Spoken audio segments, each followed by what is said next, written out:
Noong mga isang linggong napakasakit ng likod ko, I decided to go to my doctor.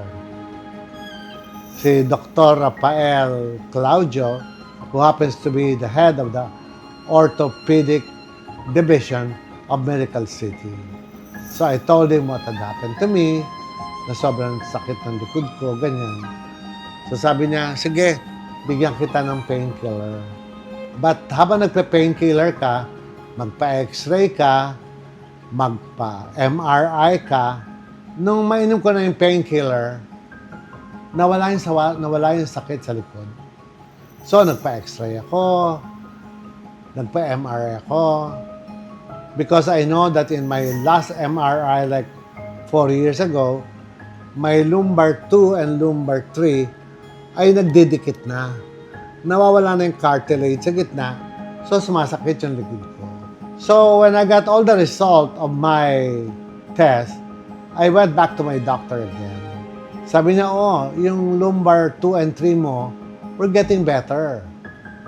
Hindi ko alam bakit sumasakit yung likod mo. Just continue your medication para walang sakit.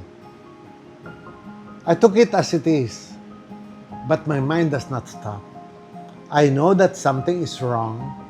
So what I did, I had a blood cam. Nagpakuha ko ng dugo dito at pinatignan ko yung chemical analysis ng aking katawan. Then I went to my doctor, si Dr. Palafox ng Cardinal Santos, and kinento ko sa kanya yung mga nangyari sa akin. Ang sabi niya sa akin, did you show this to your ortho doctor?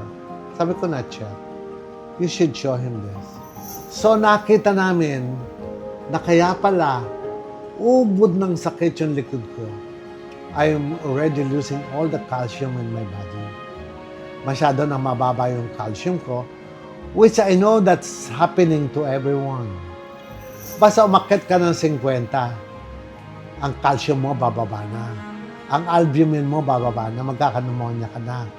Bababa na lahat ng mga bitaminang dapat ay marami ka pa sa katawan.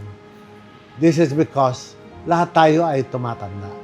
Pinakita ko naman ulit kay Dr. Claudio na ito yung resulta, mababa yung calcium ko. So binigyan niya ako ng gamot para ma-take that. But I don't stop from there. I know that something can be done, and I've experienced this 18, 15, 10 years ago when I started having stem cell.